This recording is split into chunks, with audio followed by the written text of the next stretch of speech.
The call came in at 11:30 p.m. I was finishing paperwork at my desk when the dispatcher's voice broke through the quiet station. "Detective Harris, got something unusual at Providence Medical Center. Doctor there specifically asked for you." "Did they say why?" I asked, already reaching for my jacket. "Just said it's regarding a child who walked in alone. Dr. Bernard wants to speak with you personally." Rain pounded against the windshield as I drove through Portland's empty streets. Streetlights reflected in puddles that pooled along the asphalt.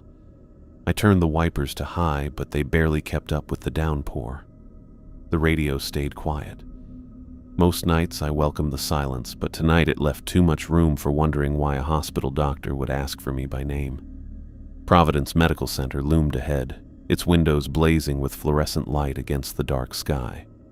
I parked in the emergency zone and stepped out into the rain, which immediately soaked through my jacket.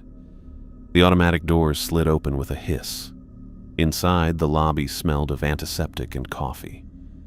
A man in blue scrubs and a white coat stood near the reception desk, checking his watch. "Detective Harris?" he asked, stepping forward with his hand extended. "Dr. Thomas Bernard. Thanks for coming so quickly." I shook his hand. "What's going on, doctor?" Thomas glanced at the reception staff, then lowered his voice. "Let's talk on the way up." We walked toward the elevator, our shoes squeaking against the polished floor. Thomas pressed the button for the third floor. "A young girl walked into the ER alone around 8:30 tonight," he said when the doors closed. "No ID, no guardian, completely dry despite the rain. She hasn't said much, but what she has said is..." He paused. "Concerning. How old?" "About 10, and that's part of what's strange. She refuses to look away from the pharmacy sign across the street. Says everyone will die if she does." The elevator doors opened and we stepped into a hallway lined with examination rooms. Most were dark at this hour. "We've run basic tests," Thomas continued. "She's physically healthy as far as we can tell. No signs of abuse, malnutrition, or exposure. But she won't cooperate with a full exam because she won't turn away from the window." Thomas stopped outside room 312. Through the small window in the door, I could see a figure sitting on the bed. "Has anyone reported a missing child?" Thomas shook his head. "Nothing matching her description. I called you because, well, I think you should see for yourself." He opened the door slowly. The overhead lights had been dimmed. A small blonde girl sat cross-legged on the examination bed, wearing a pale green hospital gown that was too big for her thin frame. She faced the window, her back perfectly straight, her hands resting on her knees. Through the window, a red cross glowed on the building across the street. The pharmacy sign shone bright against the rainy night, its light casting a faint reddish tint on the girl's face. I moved closer, careful to stay in her peripheral vision. Her eyes remained fixed on the red cross, unblinking. "Hey there," I said, keeping my voice soft. "My name's Michael. I'm a police officer. Can you tell me your name?" The silence stretched so long I thought she hadn't heard me. Then, without shifting her gaze from the window, she whispered, "Emily." Just one word, but it hit me like a punch to the gut. "Emily," I repeated, struggling to keep my voice steady. "Do you have a last name, Emily?" She didn't answer, just kept staring at that red cross, her small body completely still except for the rise and fall of her chest. I stepped back, my mind spinning. 10 years ago, I'd led the search for a missing girl named Emily Wilson. 10-year-old Emily had vanished from her locked bedroom. We never found a trace. The case went cold, but I never stopped looking. It was my first major case as a rookie officer, and my first failure. I looked more closely at the girl on the bed, the blonde hair falling past her shoulders, the small, straight nose, the set of her jaw. She looked exactly like the photos of Emily Wilson that had haunted me for a decade. Exactly the same. She hadn't aged a day. Thomas must have noticed something in my expression. He touched my arm and nodded toward the doorway. I followed him into the hall, my legs moving automatically while my brain struggled to process what I'd just seen. "You recognize her," Thomas said. It wasn't a question. I swallowed hard, trying to find my voice. "She looks identical to a missing child from a case I worked 10 years ago. But that's impossible. She'd be 20 by now." Through the small window in the door, I could still see her sitting motionless, her gaze locked on the glowing red cross. The girl who called herself Emily. The girl who couldn't possibly be Emily Wilson, but who looked like she'd stepped right out of a decade-old photograph. I stared through the window at the small blonde girl sitting perfectly still on the hospital bed. My mind struggled to accept what my eyes were seeing.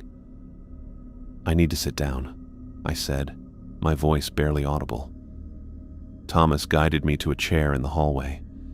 I sank into it, unable to look away from the room where Emily, or someone who looked exactly like her, kept her unwavering gaze on the red pharmacy sign. "You said this was a case from 10 years ago?" Thomas asked quietly. 10 years. A decade of questions without answers. A decade of seeing that face in my dreams.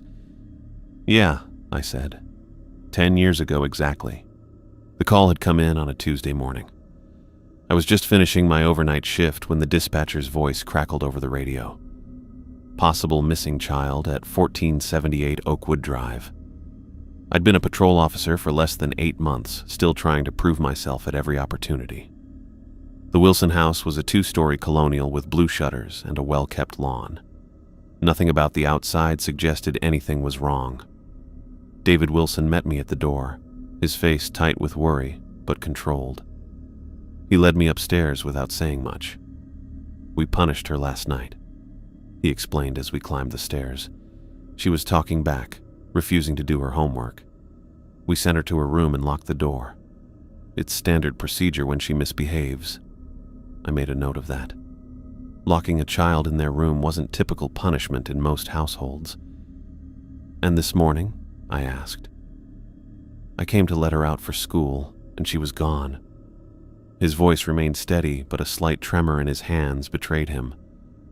"The door was still locked from the outside. The windows have security bars. I don't understand how she got out."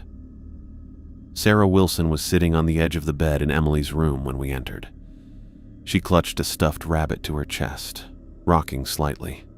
The room was neat and organized, nothing like my own childhood bedroom. A bookshelf held books arranged by height.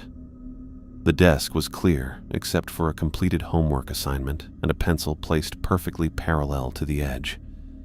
The bed was made, with no sign it had been slept in. "Mrs. Wilson," I said gently, "can you tell me when you last saw Emily?" She looked up at me with red-rimmed eyes. "Last night, around 8. David locked the door and we went to bed around 10. I examined the windows first. Metal security bars were bolted to the outside frame, the type that couldn't be removed from inside. The gap between bars was no more than 4 inches. Even a small child couldn't squeeze through. The door lock was a simple sliding bolt on the outside. It showed no signs of tampering. The floor was solid hardwood with no trapdoors or access panels. The closet contained nothing unusual. The heating vent was too small for a person to fit through. I walked the perimeter of the room 3 times, checking every inch. It was physically impossible for someone to have left that room without unlocking the door. "Does Emily have any friends she might have contacted? Places she might go?" I asked, already knowing this wasn't a simple runaway case. David shook his head. "She doesn't have a phone, and even if she did, how would she have gotten out?" More officers arrived. We photographed the room, dusted for prints, interviewed the parents separately. I coordinated a search of the neighborhood, checking with every house on the block while K9 units scoured the woods behind the property. No one had seen anything unusual. No doors or windows showed signs of forced entry. The security system had been armed all night and registered no exits or entries. The neighbor's security camera, which had a partial view of the Wilsons' front yard, showed nothing. Emily Wilson had simply vanished.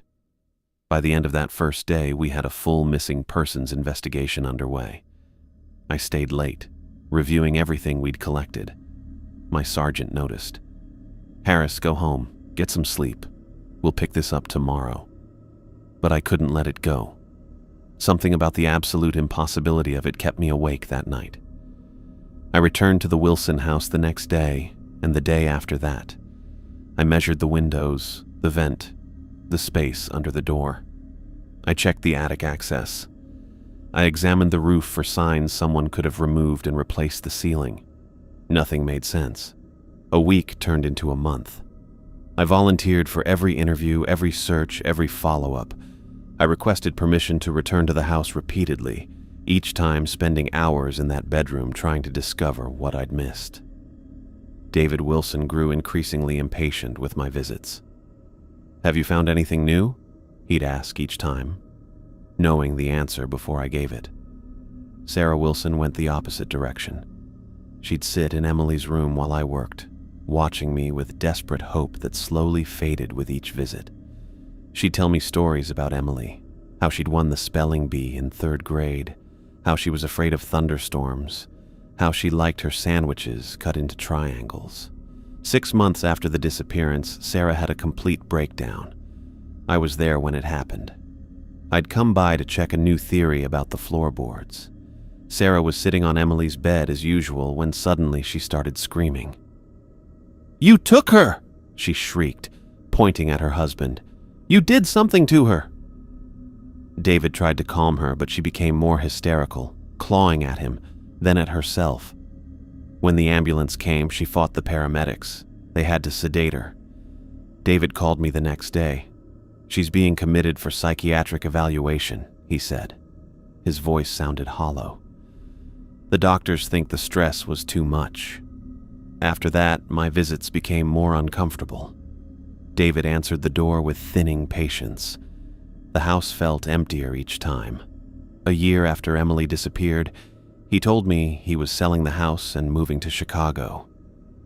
"There's nothing left for me here," he said, standing in the empty bedroom that I'd examined dozens of times. "The divorce will be final next month. Sarah's still institutionalized. I need to start over." I got his new contact information but knew he was really saying goodbye.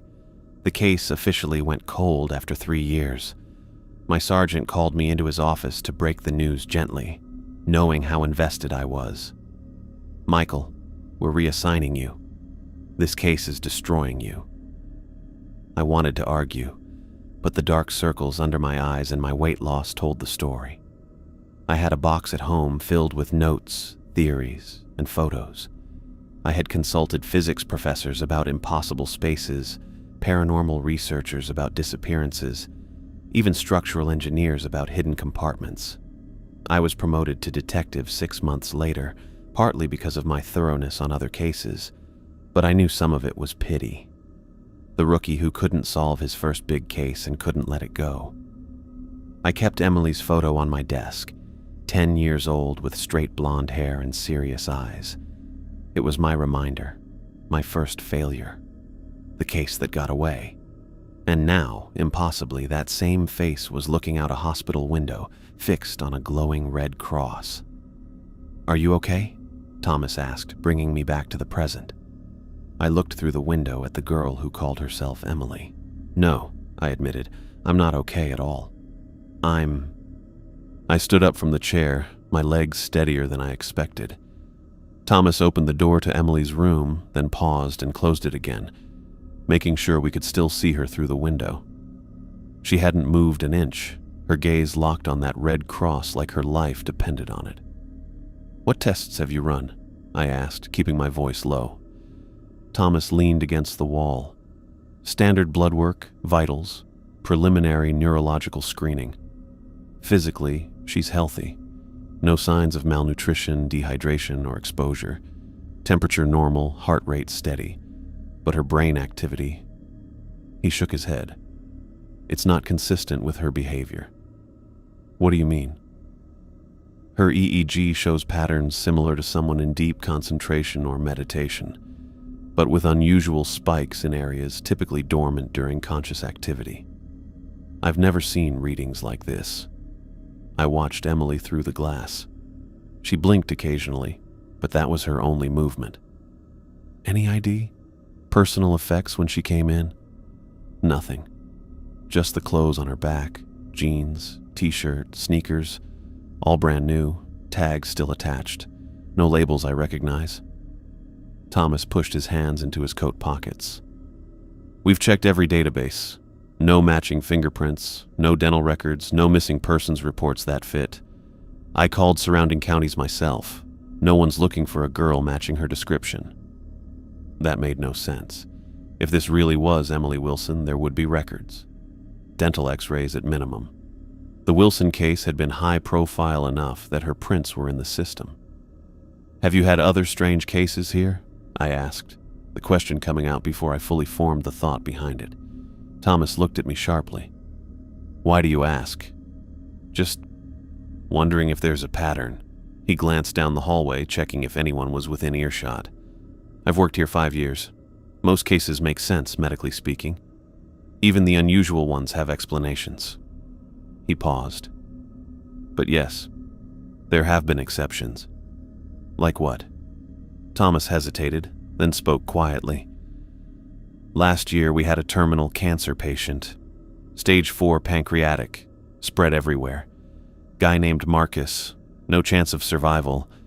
He shared a room with an elderly man who'd been here for months with heart failure. One night the older man coded and died. The next morning Marcus's scans came back clean. No cancer. Anywhere. We ran the tests 3 times. Misdiagnosis? We still have the previous scans. It was there, then it wasn't. Thomas rubbed his eyes. 2 months ago, identical twin sisters came in after a car accident. One had multiple fractures and internal bleeding. The other just minor cuts. We took the injured one into surgery. Halfway through, her injuries started disappearing. Meanwhile, her sister in the waiting room began screaming in pain. When we examined her, she had identical fractures appearing on her body. No physical trauma, just spontaneous breaks. I felt a chill that had nothing to do with the hospital's air conditioning. Any others? A 6-year-old boy last summer who predicted code blues minutes before they happened said he could see the darkness coming for certain patients. Thomas looked through the window at Emily, but nothing like this. Nothing that defies physical reality the way this does. I turned to face him fully. Let me tell you about Emily Wilson's disappearance. I laid out the facts as clinically as I could. The locked bedroom, the security bars on the windows, the impossibility of her escape, the comprehensive investigation that yielded nothing. There was simply no way out of that room, I finished. I measured everything myself, multiple times. The vents, the windows, the attic access. Nothing was disturbed. Nothing was large enough for even a small child to pass through. People don't just vanish, Thomas said, but his tone lacked conviction. No, they don't. And they don't stay 10 years old for a decade either. I looked at my watch. Almost 1 a.m. I need to pull the case files. All of them. Thomas nodded. I'll monitor her overnight. I've already arranged to have her moved to a room with no direct window view of that pharmacy sign. We need to see what happens when she can't see it anymore. No, I said quickly, surprising myself with the force behind the word. Don't move her. Not yet. Why not? I don't know. I ran a hand through my hair. Call it intuition. She's been staring at that sign since she got here. She said everyone would die if she looks away. You believe that? I don't know what I believe right now, but let's not take chances until we understand more.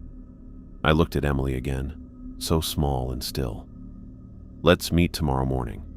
I'll bring everything I have on the Wilson case. I'll pull any unusual cases from our records, Thomas agreed. 8 o'clock in the cafeteria?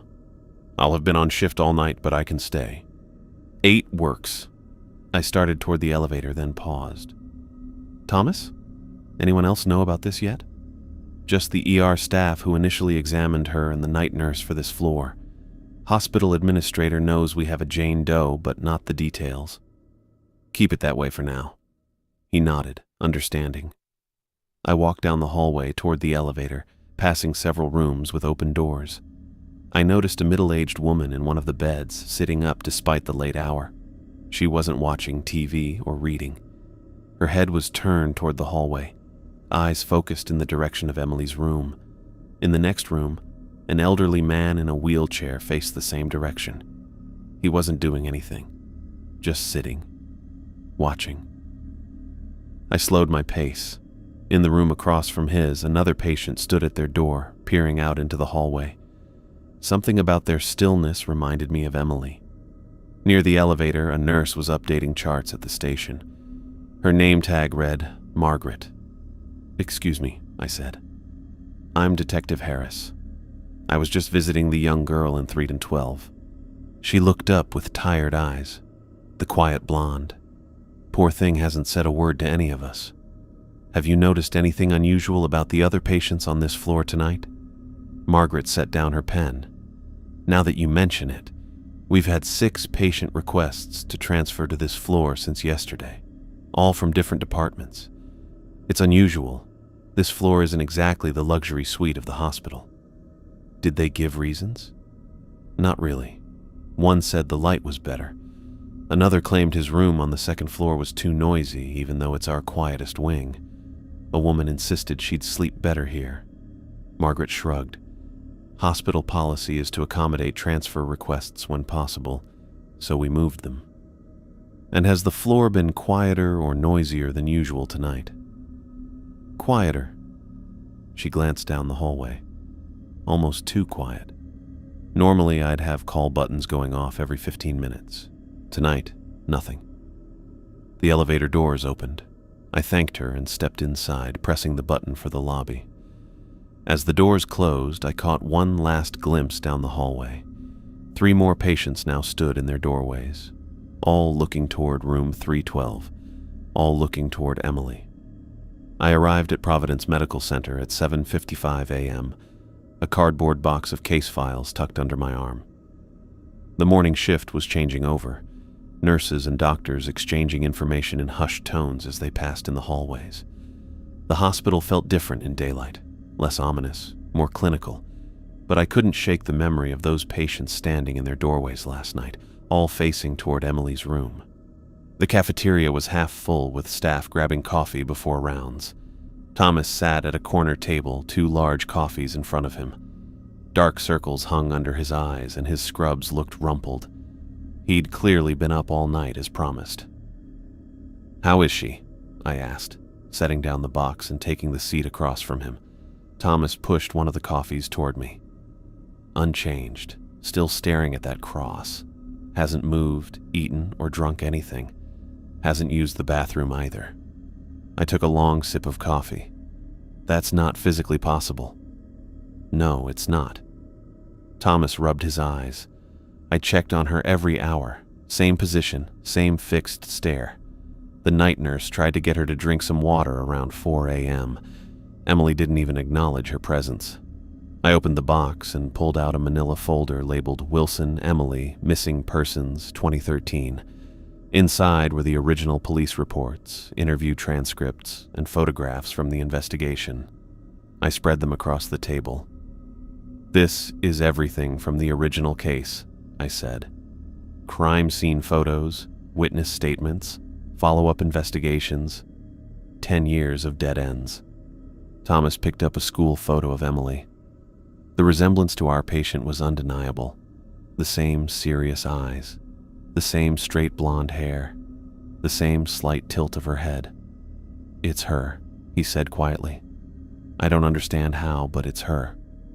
I nodded. I pulled the security footage from last night. I opened my laptop and turned it toward him. "This is from the main entrance camera." The timestamp read 11:59 p.m.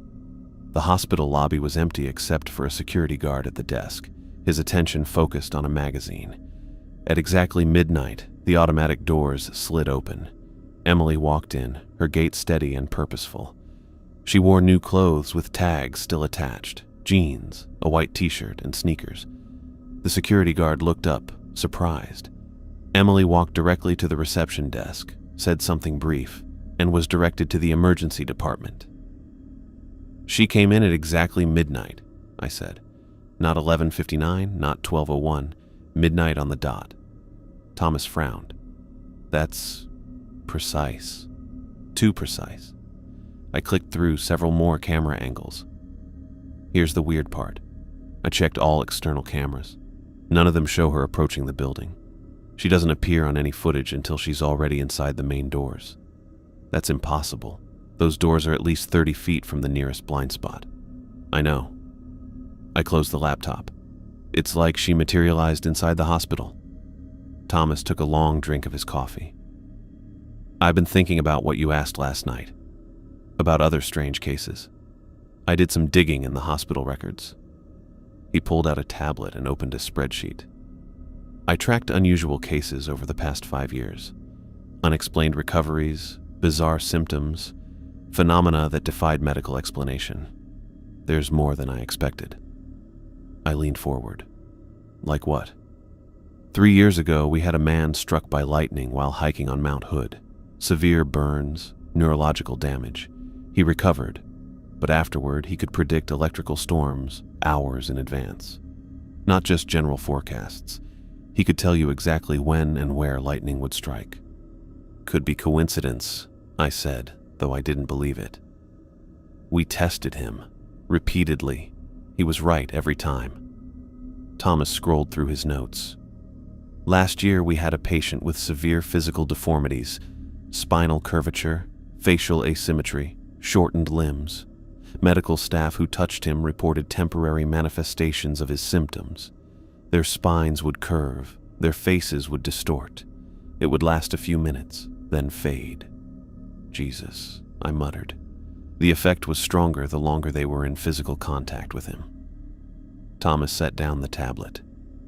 I've documented 23 cases that defy medical explanation in the past 5 years. 17 of them occurred in the last 2 years. I pulled out my own notes. I've got something similar.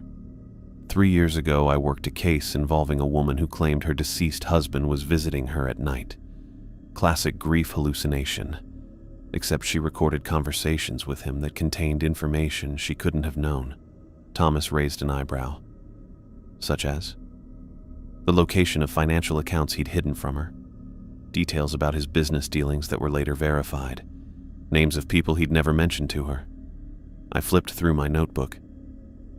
2 years ago, a 9-year-old boy went missing for 3 days. When we found him, he claimed he'd been in the walls of his house the entire time. We searched those walls thoroughly during the investigation. There was no physical space where he could have hidden. We spent the next hour comparing notes, finding patterns. The incidents were increasing in frequency and intensity. Most were concentrated within a 10-mile radius of downtown Portland. The earliest case we could identify was from 11 years ago, just before Emily Wilson disappeared. Something's happening in this city, Thomas said. Something that defies rational explanation. And it's getting worse, I added. I pulled out my phone and scrolled through my contacts. I need to talk to some of the officers who worked the Wilson case with me, see if there were details I missed. I stepped away from the table and called Officer Martinez, who had been part of the initial search team. He was a sergeant now. Harris, haven't heard from you in ages. Still obsessing over the Wilson girl? Something like that, I said. I need to ask you about the house, 1478 Oakwood Drive. Did you ever hear anything unusual about it before the Wilsons moved in? Martinez was quiet for a moment. You know, there was something.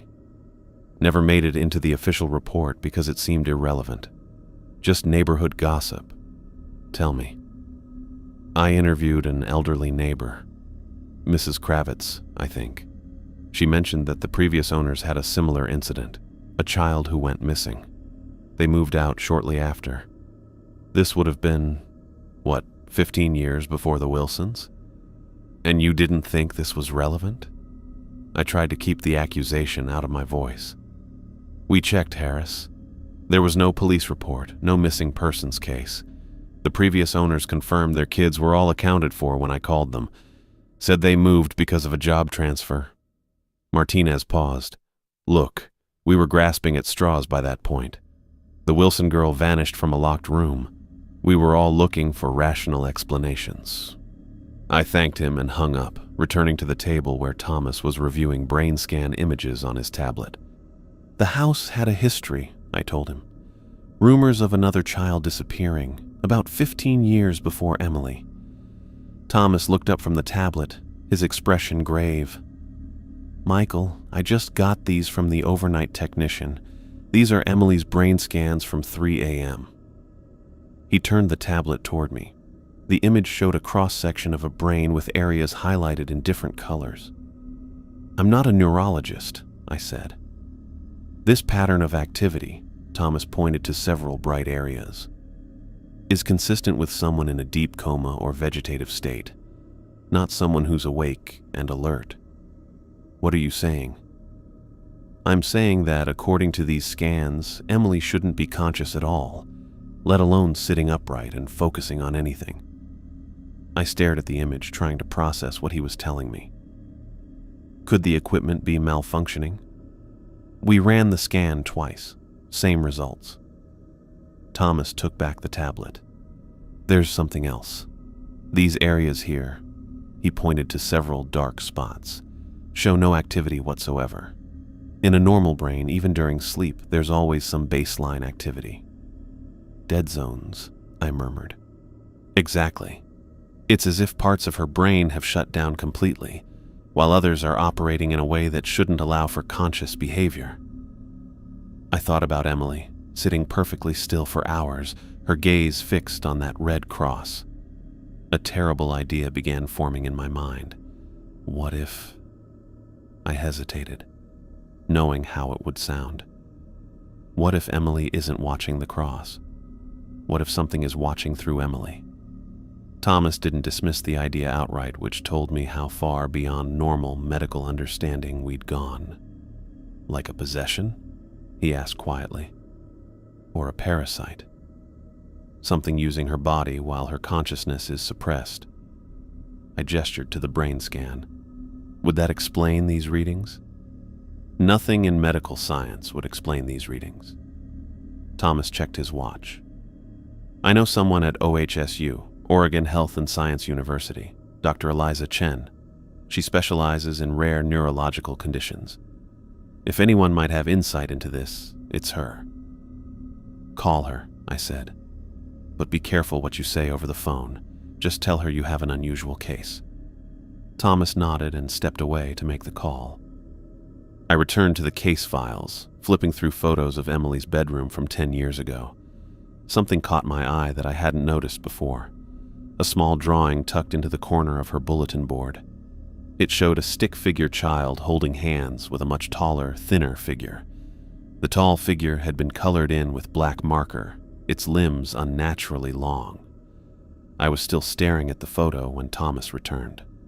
Dr. Chen can be here in an hour, he said. I told her we had a pediatric patient with unusual brain activity patterns. Good. I showed him the photo with the drawing. Look at this. It was in Emily's room. Thomas studied it.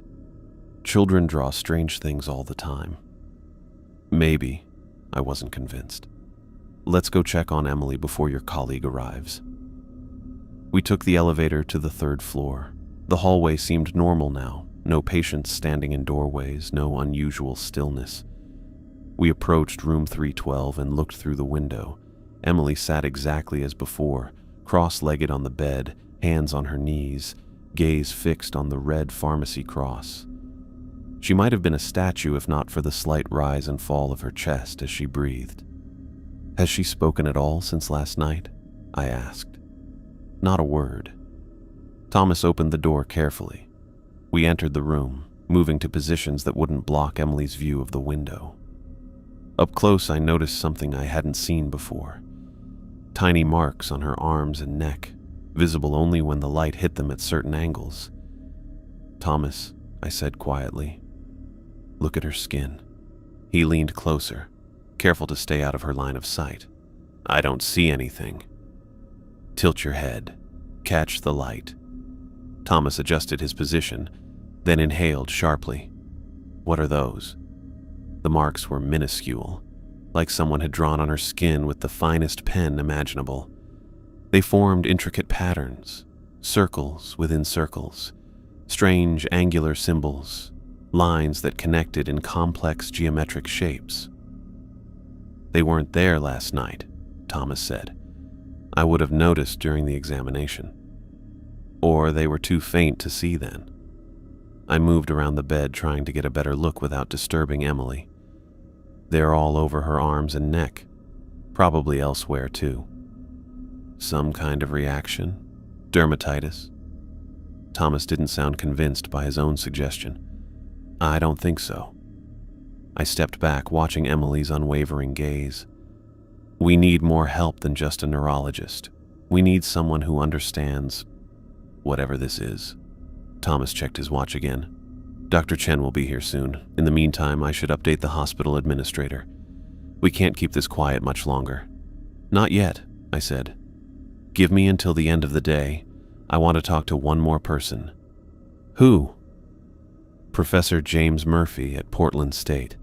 He specializes in folklore and urban legends. If anyone might recognize these symbols or understand what's happening, it's him. Thomas looked skeptical, but nodded. Okay, end of the day. But if Emily's condition changes, all bets are off. Agreed. I took one last look at Emily, her small form perfectly still, her eyes fixed on that glowing red cross across the street. I'll call Murphy now. I spent the afternoon making calls from my car in the hospital parking lot. Professor James Murphy wasn't easy to reach. His department secretary informed me he was giving a guest lecture and wouldn't be available until 3 p.m.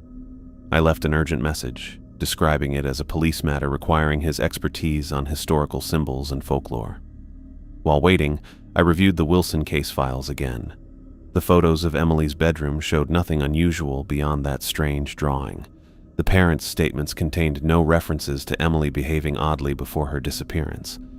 By all accounts, she had been a normal, healthy 10-year-old girl until she vanished from her locked bedroom. My phone rang at 2:45 p.m. Detective Harris, this is James Murphy from Portland State. Professor, thank you for calling back. I need your help with something unusual. Your message mentioned symbols and folklore. What exactly are we dealing with? I hesitated, knowing how it would sound. It might be easier to show you. Can you meet me at Providence Medical Center as soon as possible? There was a pause on the line. Is this related to the Wilson case? That caught me off guard. How did you know about that? Detective, I've studied Portland's unexplained phenomena for 20 years. The Wilson disappearance was notable. A child vanishing from a locked room tends to attract my attention. Then you'll understand why I need your help now. I'll be there in 30 minutes. I returned to the hospital and found Thomas in the doctor's lounge, reviewing Emily's latest test results with Dr. Chen, the neurologist he'd called in. She was a small woman with sharp eyes and a no-nonsense demeanor. These readings are unlike anything I've seen, she was saying as I entered. The pattern suggests multiple consciousness states occurring simultaneously. Multiple consciousness states? I asked. Thomas made quick introductions. Dr. Chen studied me with clinical interest. Think of it like this, detective, she explained. A normal brain shows distinct patterns during different states: waking, dreaming, deep sleep. Emily's brain is showing all these patterns at once, plus activity in regions that shouldn't be active in a conscious person. What does that mean? Medically speaking, I have no idea. This defies everything we know about neurology. She gathered her papers. I've taken tissue samples for further testing. I'll call when I have results. After she left, I updated Thomas on Murphy's imminent arrival. He knew about the Wilson case already. Studies unexplained phenomena in Portland. You think he'll recognize these symbols? Worth a shot. How's Emily doing? Thomas rubbed his eyes. Unchanged. Still hasn't eaten, drunk, or used the bathroom. Physically impossible. Yet here we are. Professor Murphy arrived precisely 30 minutes after our call. He was older than I expected, maybe mid-50s, with salt and pepper hair and wire-rimmed glasses. He carried a worn leather messenger bag and had the distracted air of someone whose mind was usually elsewhere. "Detective Harris?" He extended his hand. "James Murphy, you mentioned symbols?" I led him and Thomas to Emily's room. Through the window, we could see her still sitting cross-legged on the bed, gaze fixed on the red cross. "That's her? The Wilson girl?" Murphy asked quietly. "We believe so," I confirmed, "though she hasn't aged in 10 years. Murphy showed no surprise at this impossible statement. "May I examine her?" "Yes, but don't block her view of the window," Thomas warned. "She's fixated on that pharmacy sign." We entered the room carefully. Murphy approached Emily's bed, moving deliberately to stay out of her line of sight. He studied her face, then her arms and neck, where the strange markings had appeared. "Fascinating," he murmured, pulling a small magnifying glass from his bag. He leaned closer to examine the symbols on her skin. "These are microscopic, almost like they've been etched at the cellular level." "Do you recognize them?" I asked. "Some." Murphy traced the air above a pattern on Emily's forearm. "This is similar to binding sigils found in Mesopotamian protective rituals. And these," he pointed to a cluster of symbols on her neck, "resemble containment glyphs from medieval European grimoires." "Binding? Containment?" Thomas looked between us. "What exactly are we talking about here?" Murphy straightened up. "May we speak outside?" In the hallway, Murphy's academic demeanor gave way to something more urgent. "Detective, you were right to call me. These markings are consistent with ancient binding rituals, symbols used to contain or control supernatural entities." I pulled out the case file and showed him the photo of Emily's drawing, the stick figure child holding hands with the tall, thin black figure. Murphy studied it intently. "Children often sense things adults can't. They lack the filters we develop with age." He handed the photo back. "I need to know everything about this case. Start with how she disappeared." I recounted the details: the locked bedroom, the impossible escape, the years of investigation that led nowhere. Thomas added what we knew about Emily's current condition and the strange brain activity. Murphy listened without interruption, occasionally making notes in a small leather-bound journal. When we finished, he closed the journal and looked at us gravely. "There are entities in this world that exist alongside us but remain largely unseen," he began. "Some cultures call them spirits, others demons or jinn. In my research, I've found references to beings that can possess children, using them as vessels while suspending their biological development." "You're saying Emily was possessed?" Thomas asked, his medical training clearly at odds with this explanation. "Not exactly. Possession implies the entity has taken full control. This appears to be something different." Murphy gestured toward Emily's room. "The red cross she's fixated on. It's serving as an anchor point, keeping the entity dormant or controlled." "How is that possible?" I asked.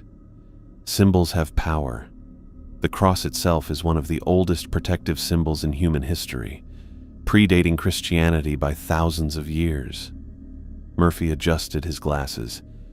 "When Emily disappeared 10 years ago, she likely encountered this entity in some hidden space within the house, perhaps a dimensional pocket or fold that exists alongside our reality." "A dimensional pocket?" Thomas sounded skeptical. "Think of reality as a piece of fabric," Murphy explained. "Sometimes it folds in on itself, creating spaces that exist between the normal boundaries of our world. These spaces can be accessed under certain conditions." I remembered the Wilson house, how I'd measured every inch, checked every possible exit.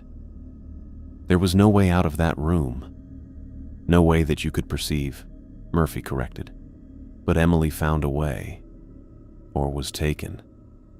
"And she hasn't aged because this entity suspended her development?" Thomas asked. Precisely. The entity exists outside our normal flow of time. While connected to it, Emily would experience time differently, or not at all. Why would she suddenly appear now? After 10 years? I asked. Murphy turned toward the window, looking at the pharmacy across the street. That building, how long has it been there? Decades, Thomas answered. It's one of the oldest structures in this part of the city. I suspect the entity has been bound to that location for a very long time, Murphy said. The pharmacy's Red Cross serves as both prison and anchor. Emily didn't choose this hospital by chance. She was drawn here because of that symbol. A nurse approached us, looking concerned. Dr. Bernard, we have a situation with several patients on this floor. Thomas excused himself and followed her down the hallway. Murphy and I continued our conversation. Professor, I've been a cop for 15 years. I deal in evidence, facts, things I can prove in court. What you're suggesting defies your understanding of reality, Murphy finished. I know. I was a strict rationalist myself once. Then I encountered things that couldn't be explained by conventional science. He opened his messenger bag and pulled out a thick folder. These are cases I've documented in Portland alone.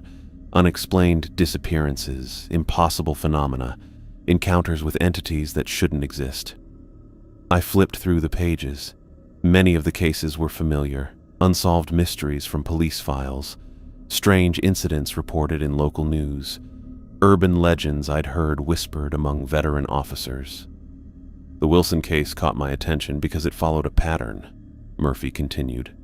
Children disappearing from secure locations, often reappearing years later without having aged. It's happened at least 6 times in Portland's history that I can document. Thomas returned, his face pale. We have a problem.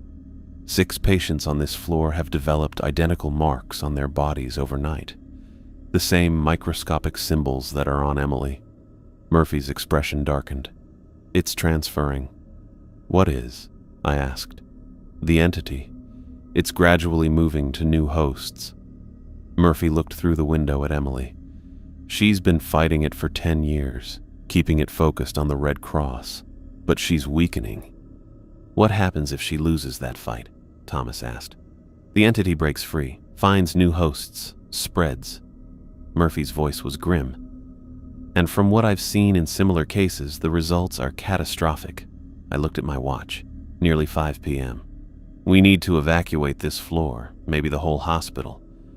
I'll speak to the administrator, Thomas said, but I'll need something more concrete than folklore and ancient symbols to convince them. Tell them we have a potential contagion, I suggested. Something that causes neurological symptoms and skin markings. It's not far from the truth. Thomas nodded and hurried toward the administrative offices. I turned back to Murphy. How do we stop this thing? First, we need to understand what it wants. Murphy approached the window to Emily's room again. Most entities have specific desires or needs, freedom, energy, passage to another realm. If we can identify its purpose, we might find a way to contain it again. Or destroy it, I added. Possibly, though destroying such entities is rarely simple. Murphy watched Emily's unwavering gaze. She's been its jailer for 10 years. That kind of connection leaves traces. If she could speak to us.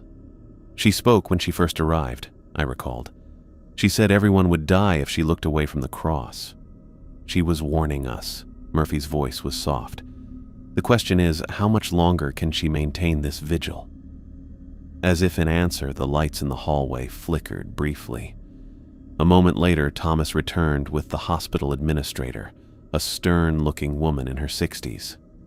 Dr. Bernard has informed me of a potential contagious situation, she said. I've authorized a precautionary evacuation of this floor. Patients are being moved now. What about Emily? I asked. She'll be moved last, given her unique condition. The administrator gave me a look that suggested she knew we weren't telling her everything. Dr. Bernard will oversee her transfer personally. As the administrator walked away, Thomas pulled us aside. We have about an hour to clear the floor. What's our plan for Emily? We need to maintain her line of sight to that cross, Murphy said. It's the only thing keeping the entity contained. And if that's not possible, I asked. Murphy's expression was grave. Then we prepare for the worst. The evacuation began efficiently, with nurses and orderlies moving patients to other floors.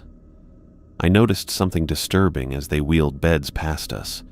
Many patients were awake but unnaturally still, their eyes tracking toward Emily's room as they passed. They're aware of it, Murphy murmured. On some level, they can sense the entity's presence. Thomas checked his watch. It's getting late. The sun will set soon. I hadn't considered that. Will darkness affect the entity? Possibly, Murphy said. Many such beings are stronger after sunset. The boundary between worlds thins with the fading light. The hallway emptied as the last regular patients were evacuated. Only Emily remained, still fixed in her position, still staring at the red cross. The three of us stood outside her room, watching. "What now?" Thomas asked. Before either Murphy or I could answer, the overhead lights flickered again, longer this time. Through the window, I saw the pharmacy sign across the street dim momentarily before brightening again.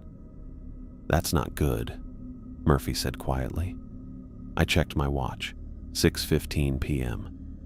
The sun was setting, casting long shadows through the windows at the end of the hallway. We should move her now, I decided. Before... The lights flickered again, and this time they stayed off for several seconds before returning. Emergency lights activated in the hallway, casting everything in a pale blue glow. "Power fluctuations," Thomas said. "I'll call maintenance." He stepped away to use the wall phone. Murphy moved closer to me, his voice low. "Detective, if that entity breaks free, conventional weapons won't stop it. Are you prepared for that?" I thought about my service weapon, useless against something that wasn't physical in any normal sense. "What will stop it?" "I don't know yet. Each entity has different vulnerabilities." Murphy glanced at his watch. "But we're running out of time to find this one's." Thomas returned, looking worried. "Maintenance says there's no explanation for the power issues. All systems show normal." The three of us looked through the window at Emily, still motionless, still focused on the red cross. But something had changed. The symbols on her skin were more visible now, glowing faintly in the dimmed light. "It's happening," Murphy whispered. The overhead lights flickered once more, and the pharmacy sign across the street dimmed again. This time it didn't brighten back to full strength. "We need to move her now," I said, reaching for the door.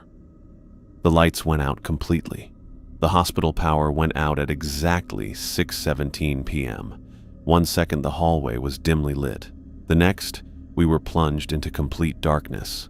I waited for the familiar hum of emergency generators, the automatic click of backup systems engaging. Nothing came. "That's not right," Thomas said beside me. "Backup power should activate within 3 seconds." I pulled out my phone, using its flashlight to illuminate the hallway. The beam caught Murphy's concerned face. I moved to look. The red cross that had been Emily's focus for hours was flickering erratically, its glow weakening with each pulse. As we watched, it dimmed to barely a spark, then went completely dark. "Emily," I said, already running toward her room. The electronic door that should have slid open automatically was frozen shut. I heard Thomas shout from inside. He must have entered just before the power failed. I wedged my fingers into the small gap between the doors and pulled with everything I had. The mechanism resisted, then gave way with a metallic groan as I forced it open just wide enough to slip through. The scene inside hit me like a physical blow. Emily was no longer sitting calmly on the bed. Her small body twisted and contorted, limbs bending at angles that shouldn't have been physically possible. Her back arched so severely that only her head and heels touched the mattress. Thomas was trying to restrain her, to keep her from hurting herself. "Harris, help me!" he called, struggling to hold her thrashing arms. I rushed forward, but before I could reach them, Emily's body went rigid. Thomas was suddenly thrown backward as if hit by a truck. He slammed into the wall and crumpled to the floor, motionless. "Thomas!" I called out, torn between helping him and dealing with Emily. The decision was made for me when Emily's jaw began to dislocate. Her mouth opened wider and wider, stretching beyond human limits until it gaped like a cave in her face. Her eyes rolled back until only the whites showed, gleaming in the beam of my phone's flashlight. I pulled my service weapon instinctively, then froze. What good would bullets do against whatever was happening here? This wasn't something I could shoot or arrest or reason with. Emily's body went slack for a moment, then her head snapped toward me with mechanical precision. When she spoke, it wasn't with a child's voice. Multiple tones overlapped and echoed, as if dozens of people were speaking through her simultaneously. 10 years, the voices said. 10 years I watched the cross. 10 years I kept it contained. 10 years I protected everyone. The voices shifted, some dropping away while others grew stronger. It wanted to be free. It promised me things, showed me things. But I knew what would happen if I looked away. The temperature in the room dropped so rapidly I could see my breath clouding in front of my face. Frost patterns spread across the windows like living things, crystallizing into intricate designs that resembled the symbols on Emily's skin. I glanced at Thomas. He wasn't moving. I needed to get him out of here, but I couldn't leave Emily like this. "Who are you talking about?" I asked, keeping my voice steady despite the fear clawing at my throat. "What did you contain?" Emily's head tilted at an unnatural angle. "It has many names. It has no name. It is ancient. It is patient. It found me in my room that night. It showed me a door where there was no door. I thought of the locked bedroom, the impossible disappearance. It wanted me," the voices continued. "Children are malleable, easier to use. But I fought. I found the cross. I bound it with my will." Emily's body suddenly lifted from the bed, rising until she hovered about a foot above the mattress. Her limbs hung limp, like a puppet suspended by invisible strings. I grabbed my radio. "This is Detective Harris. I need immediate backup at Providence Medical Center, 3rd floor, room 312. Medical emergency and possible..." I stopped, not knowing how to describe what was happening. The radio returned only static. A dark liquid began to pour from Emily's eyes, nose, and gaping mouth. It wasn't blood. It was too black, too thick, moving with unnatural purpose. The fluid pooled on the floor beneath her suspended body, spreading outward before beginning to rise, taking shape like clay being molded by invisible hands. I backed toward Thomas, keeping my gun trained on the forming mass. The liquid stretched upward, elongating into a skeletal figure with impossibly thin limbs. It grew taller and taller until its head nearly touched the ceiling, at least 8 feet high. The substance hardened, becoming more solid with each passing second. Emily's body suddenly dropped back to the bed like a cut marionette. She lay still, looking small and fragile, just a child again. But the thing that had emerged from her continued to solidify. It had no face, just a smooth oval where features should be.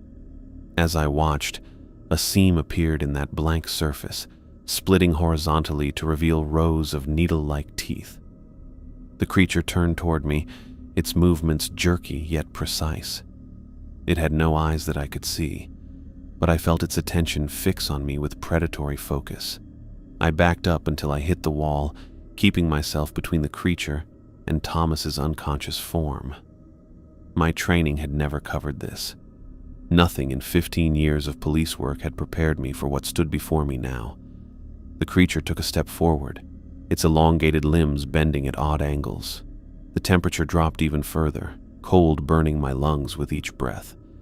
It raised one arm, fingers extending like knives. I had no plan, no backup, no way to fight something I didn't understand. All I knew was that I couldn't let it leave this room. couldn't let it reach other patients, other potential hosts. The creature paused, its head tilting in a grotesque parody of curiosity. Then it lunged toward me with inhuman speed. The creature lunged at me, its claws slashing through my jacket like it was made of tissue paper. I felt a searing cold where it touched me, not the pain of a cut, but something worse, like my skin was being flash frozen.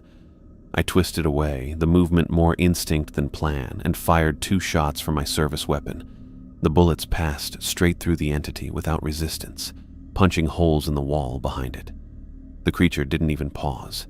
It moved with impossible speed, covering the distance between us before I could squeeze the trigger again. One elongated limb knocked my gun from my hand, sending it skittering across the floor. Another pinned me against the wall with strength that didn't seem possible from something so thin. Up close, the creature smelled like ozone and rot, like lightning striking a swamp. Its blank face hovered inches from mine, that horizontal seam widening. The face split open like a wound, revealing row after row of teeth, each one needle-thin and gleaming in the dim light from my fallen phone. My lungs burned from the cold radiating off the entity. I couldn't move my arms, couldn't reach my backup weapon. My eyes darted around the room looking for anything I could use. An oxygen tank stood in a holder near the bed, just within reach if I could free myself. I slammed my head forward, connecting with what should have been the creature's face. My forehead passed through a substance that felt like gelatin mixed with ice water. The entity recoiled slightly, its grip loosening just enough. I wrenched my right arm free and grabbed the oxygen tank, swinging it in a wide arc. The metal cylinder connected with the creature's midsection. Instead of bouncing off, it passed through the entity's body, dispersing part of it like smoke in a strong wind. Black particles scattered, hanging in the air for a moment before rushing back together. The creature reformed, its body appearing more solid than before. A groan from the corner caught my attention. Thomas was regaining consciousness, pushing himself up on one elbow. Blood trickled from a cut on his forehead where he'd hit the wall. "Don't move," I called to him, but it was too late. The creature's head swiveled toward the sound, its attention shifting to this new potential target. It took a step toward Thomas, its movements jerky yet purposeful. I didn't think. I just acted. I launched myself at the entity, tackling it around what passed for its waist. The cold was immediate and all-consuming, burning through my clothes and into my skin. It felt like diving into liquid nitrogen. Every cell in my body screamed in protest. The creature staggered but didn't fall. Its limbs bent at impossible angles, wrapping around me like tentacles. I couldn't break free, couldn't even move as the cold seeped deeper into my muscles. Through pain-blurred vision, I saw Thomas crawling toward a cabinet of medical supplies.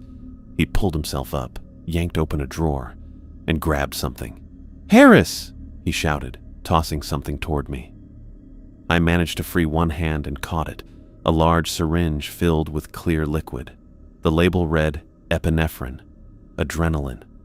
The creature sensed my intention. Its grip tightened, long fingers wrapping around my throat. The pressure cut off my air supply immediately. Black spots danced at the edges of my vision as I struggled to breathe.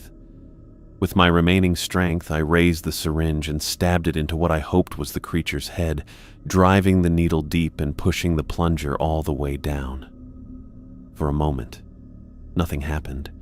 Then the entity released a scream that started as Emily's voice before shifting into something else, a chorus of agony that contained 1,000 different voices, all screaming in unison. The sound vibrated through my bones, threatened to shatter my eardrums. The creature released me, its body thrashing wildly. Its form began to destabilize, parts of it melting while others hardened. It staggered back, crashing into medical equipment. I dropped to my knees, gulping air into my burning lungs.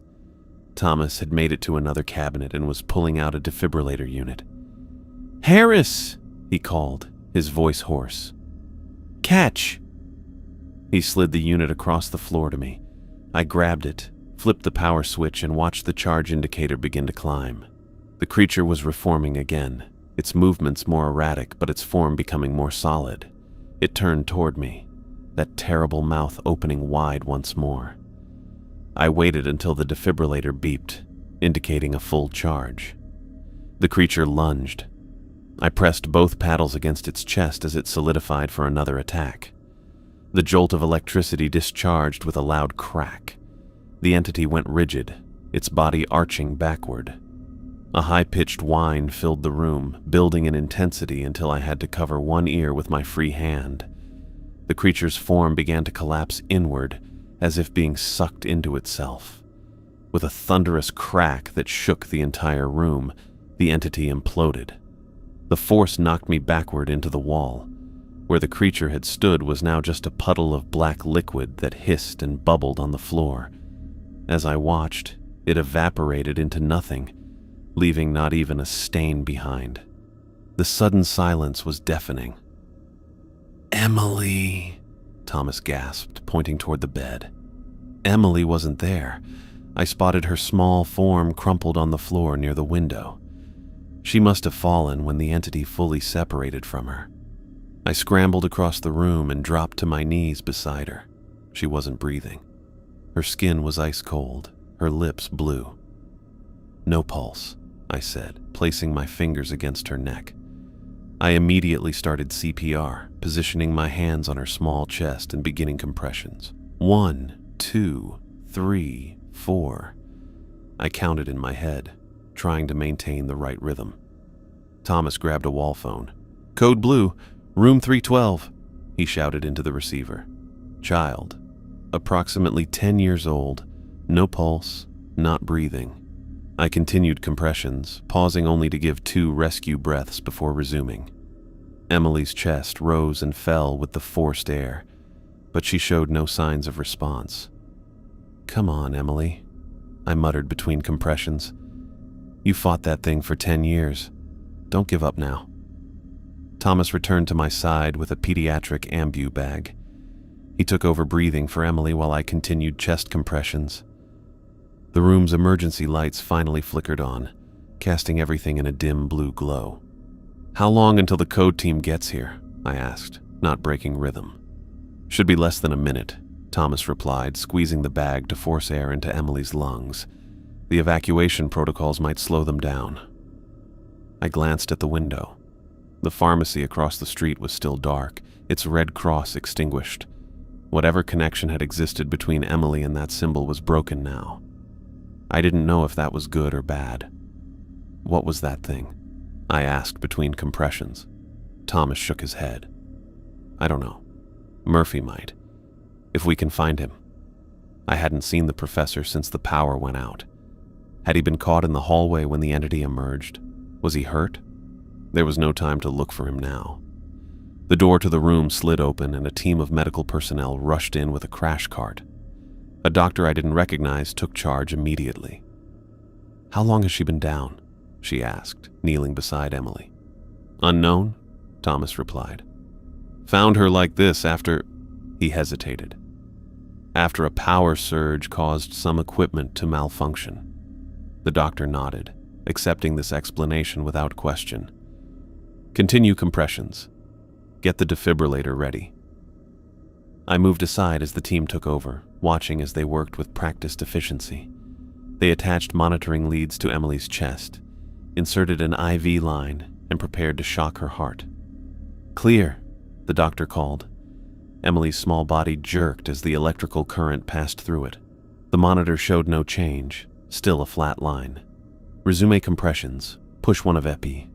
A nurse injected medication into the IV line while another took over chest compressions. I backed away, giving them room to work. Thomas stood beside me, his face pale, blood still trickling from the cut on his forehead. "You need to get that looked at," I said, pointing to his injury. "Later," he replied, his eyes fixed on Emily. The team shocked Emily again. Still nothing. They continued CPR, administered more medications, shocked her a third time. I found myself holding my breath, silently urging her heart to start. This child had fought something inhuman for 10 years, kept it contained through sheer willpower. She couldn't die now, not after surviving something that defied explanation. "I've got a rhythm," one of the nurses announced suddenly. The monitor showed a slow but steady heartbeat. The room filled with the soft beeping of the cardiac monitor, each tone confirming that Emily was still with us. "Pulse is present," the doctor confirmed. "Let's get her stabilized and moved to the ICU." As they worked to secure Emily's airway and prepare her for transport, Thomas pulled me aside. "What do we tell them?" he asked quietly. I looked at my torn jacket, at the frost patterns still visible on the windows, at the scorch marks on the floor where the entity had disappeared. "Nothing they'd believe," I replied. "Gas leak, power surge causing equipment malfunction, something that explains the evacuation and our injuries without mentioning anything supernatural." Thomas nodded slowly. "And Emily?" "Coma of unknown origin, found wandering near the hospital in a confused state." I rubbed my face, feeling the stubble of a day's growth. "We'll figure out the details later."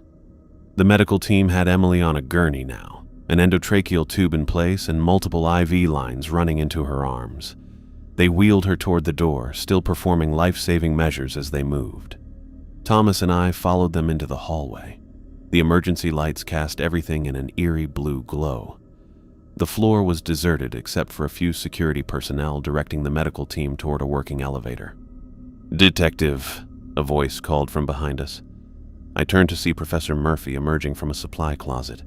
His glasses were askew and he had a nasty bruise forming on his cheek. "Professor, are you all right?" I asked. "I was thrown into that closet when the power went out," he explained, straightening his glasses. "Door jammed. I've been trying to get out since." "What happened?" "The entity broke free from Emily," Thomas said. "It attacked us." Murphy's eyes widened. "And?" "We destroyed it," I said. "At least I think we did. Hit it with electricity from a defibrillator. It imploded." Murphy looked skeptical. "Entities like that aren't easily destroyed. They can be banished, contained, forced back to their own realm, but destruction, it's gone," I insisted. "Turned to liquid and evaporated." "And Emily?" Murphy asked. "They're taking her to the ICU," Thomas replied. "Her heart stopped, but they got it started again. She's in a coma." Murphy nodded thoughtfully. "The separation would be traumatic. The entity was part of her for 10 years. Their life forces were intertwined." "Will she recover?" I asked. "I don't know," Murphy admitted. "This is unprecedented in my experience." We watched as the medical team disappeared into the elevator with Emily. The doors closed, leaving the three of us alone in the dimly lit hallway. "We should get your head looked at," I said to Thomas. He touched the cut on his forehead, wincing. "Yeah, probably. And we need to come up with a coherent story for what happened here," I added. "Something that doesn't involve interdimensional entities possessing children." "Gas leak," Thomas suggested again. "It would explain hallucinations, power failures, and medical emergencies." "That could work," Murphy agreed. "I can provide some academic backing if needed. Something about rare chemical compounds causing mass hallucinations." I nodded, too exhausted to argue. My throat hurt where the creature had grabbed me, and my skin still burned with cold in the places it had touched. I knew I should get checked out too, but all I wanted was to see Emily safely settled in the ICU. "Let's go," I said, heading toward the stairs since the elevators were still unreliable. "We need to make sure Emily's safe." As we descended the stairwell, emergency lights flickering overhead, I couldn't shake the feeling that we had just survived something few people would ever understand or believe. The entity was gone, I was certain of that. But its effects would linger in all of us, especially Emily. I wondered what she would remember when she woke up. If she woke up. 10 years of fighting an inhuman presence, keeping it contained through sheer willpower. What did that do to a child's mind? We reached the ground floor and made our way toward the ICU. Hospital staff were busy restoring order after the evacuation, too preoccupied to question our presence. Thomas's doctor's badge got us through security checkpoints without issue. The ICU was a hub of controlled chaos. We found Emily in a glass-walled room, surrounded by medical equipment. She looked tiny in the adult-sized bed, her face partially obscured by the breathing tube. Monitors displayed her vital signs: heart rate slow but steady, blood pressure low but stable. I stood at the foot of her bed, watching her chest rise and fall with mechanical precision as the ventilator breathed for her. After everything that had happened, after 10 impossible years, Emily Wilson was back in the world. Different, damaged perhaps, but alive. Thomas checked her chart, his medical training allowing him to interpret the data. They've induced a therapeutic coma to give her brain time to heal. It's standard procedure after cardiac arrest. Will she wake up? I asked. Too soon to tell, he replied honestly. But she's young, and she's already proven she's a fighter. Murphy studied the monitors with academic interest. Her brain activity should be fascinating to observe, after a decade of coexistence with an entity like that. She's not a research subject, I said sharply. Murphy looked chastened. Of course not. I apologize. A nurse entered to check Emily's vitals. She gave us a questioning look. Dr. Bernard, Thomas introduced himself. This is Detective Harris and Professor Murphy. We were present when the patient was found. The nurse nodded, accepting this explanation. The attending physician will be here shortly. You might want to get that head wound looked at, doctor. After she left, Thomas turned to me. She's right. I should get this checked, and you should have those cold burns examined. I touched my neck where the creature had grabbed me. The skin felt raw and tender. I'll stay with Emily, Murphy offered, in case there are any unusual developments. I hesitated, not wanting to leave Emily's side, but knowing Thomas and I both needed medical attention. All right, I agreed finally, but call immediately if anything changes.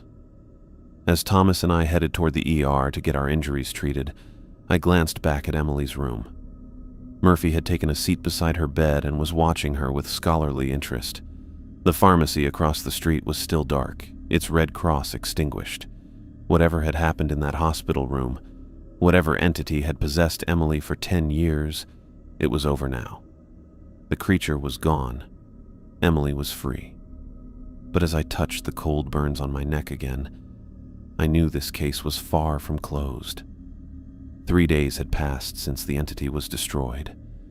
I sat in the ICU beside Emily's bed, watching her chest rise and fall with each breath. The ventilator had been removed yesterday when she started breathing on her own, a small victory that had brought tears to my eyes.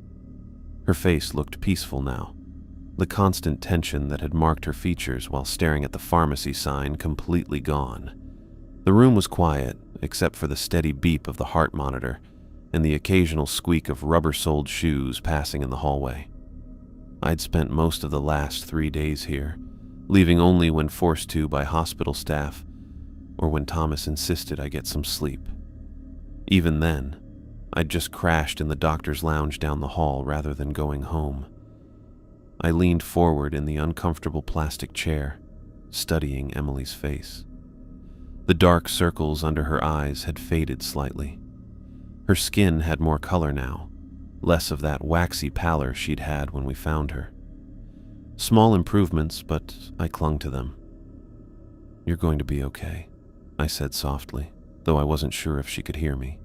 The doctor said coma patients sometimes could. The door opened, and Thomas walked in holding a manila folder. He looked better than he had 3 days ago. The cut on his forehead had been cleaned and closed with butterfly bandages, and he'd finally changed out of his blood-stained scrubs. How is she? He asked, moving to check the monitors. The same, but stable. Thomas nodded, flipping through her chart. Her brain activity has returned to normal patterns. No more of those impossible simultaneous states we saw before. That's good, right? Very good. He pulled up another chair and sat beside me. The hospital administration has created a new identity for her, Emily Jane Doe.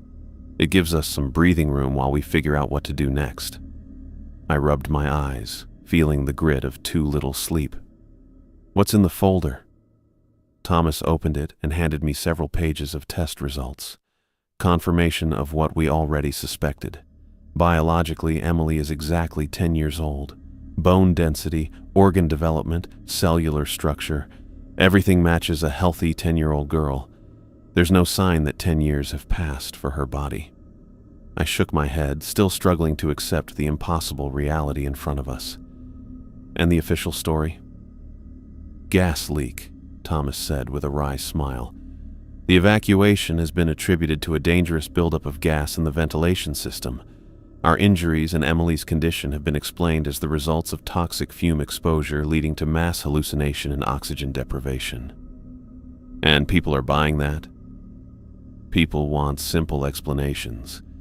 A gas leak makes more sense than an interdimensional entity that possessed a child for a decade. He shrugged. The hospital administration is just happy to avoid a lawsuit. I looked back at Emily. Only the three of us know what really happened. 4, if you count Emily. The door opened again, and Professor Murphy entered carrying a stack of books and a laptop. He'd been researching similar cases since the incident, trying to make sense of what we'd experienced. Detective Harris, Dr. Bernard, he greeted us, setting his materials on the small table by the window. Any change? Brain activity has normalized, Thomas replied. But she's still unresponsive to external stimuli. Murphy nodded, pulling out a chair on the other side of Emily's bed. I've been thinking about her condition. The entity essentially kept her in a state of suspended animation for 10 years. Her body didn't age because, in a very real sense, she wasn't fully present in our reality. Like being frozen? I asked. More complex than that, Murphy said.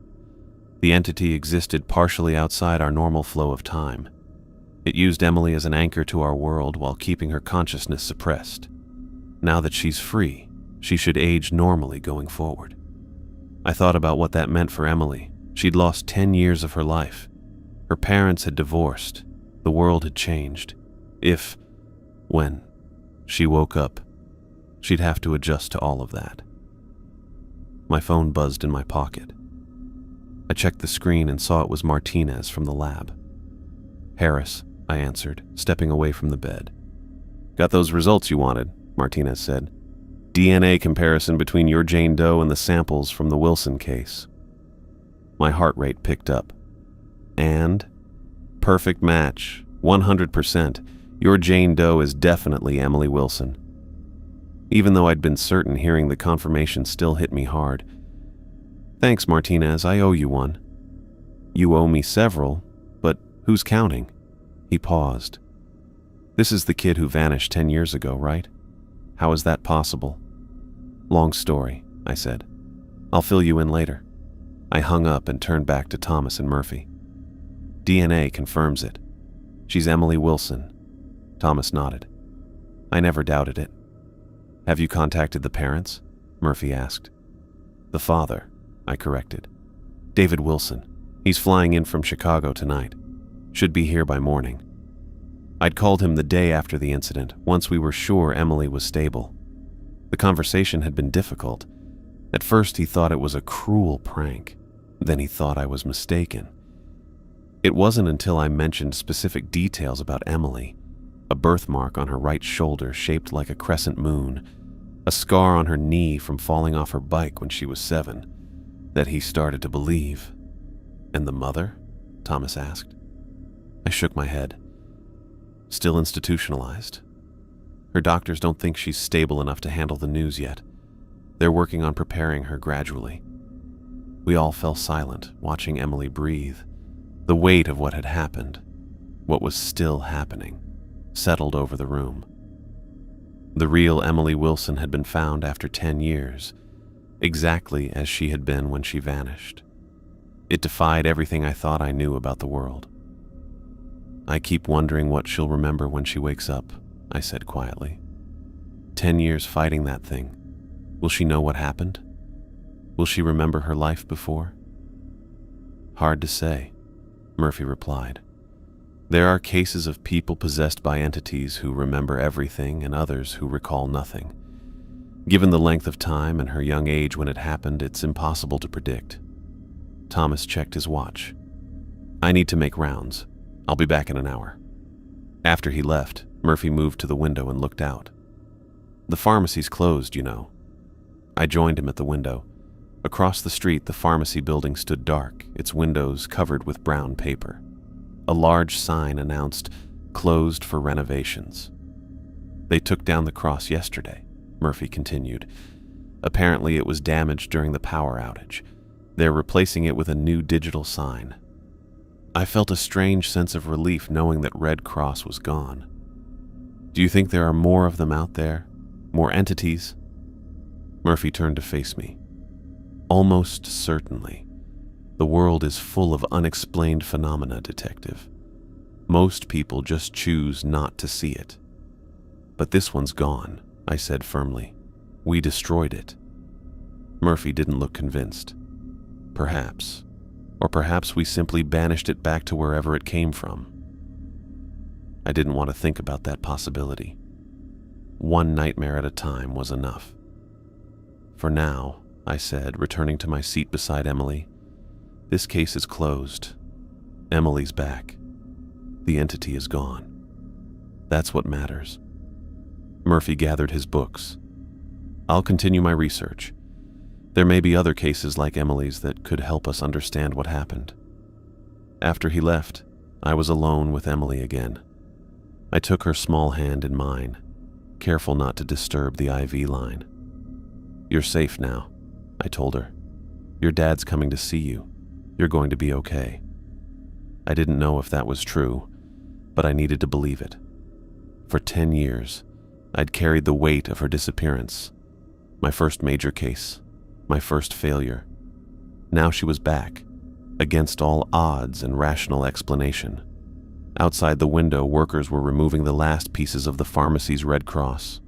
Soon, there would be no trace of the symbol that had been Emily's focus for a decade. I wondered if that was a good thing, or if some part of her might still be looking for it when she woke up. I settled back in my chair, prepared to wait as long as necessary. Emily Wilson had fought an impossible battle for 10 years. The least I could do was be there when she finally opened her eyes.